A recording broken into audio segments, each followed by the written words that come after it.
মানুষ কেন বলে মেয়েদের নারীর নিজস্ব কিছু নাই? আমি তো দেখি জগৎ চলে নারীর পিছু পিছু। আজ নিয়েছিলাম বড় বড় রুই মাছ। Hello everyone, welcome to my channel.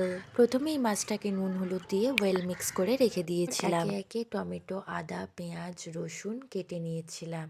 লঙ্কাও অ্যাড করেছিলাম, কিন্তু এখানে দেখানো হয়নি। এরপর কড়াইতে 2 টিস্পুন তেল দিয়ে একে একে মাছগুলো ফ্রাই করে নিয়েছিলাম। আজ বানিয়ে নিচ্ছি মাছের ঝোল। এই উইন্টার সিজনে মাছের ঝোল খেতে ভালোই লাগে, আর ভাজা মাছ থাকলে তো বলারই নেই। কড়াইতে তেল দিয়ে জিরে অ্যাড করেছিলাম, তার সাথে আলুগুলোও অ্যাড করেছিলাম। নুন হলুদ দিয়ে মিক্স করার পর পেস্ট করে রাখা মশলাটাও অ্যাড করেছিলাম। এরপর ওয়েল মিক্স করে নিয়েছিলাম। যখনই তেল ছাড়তে শুরু করে পরিমাণ মতো জল দিয়ে দিয়েছিলাম। এরপর একে একে মাছগুলো অ্যাড করেছিলাম। এরপর গরম গরম ভাতের সাথে পরিবেশন করুন রুই মাছের ঝোল। দেখা হবে পরের রেসিপি নিয়ে, ততক্ষণের জন্য টাটা।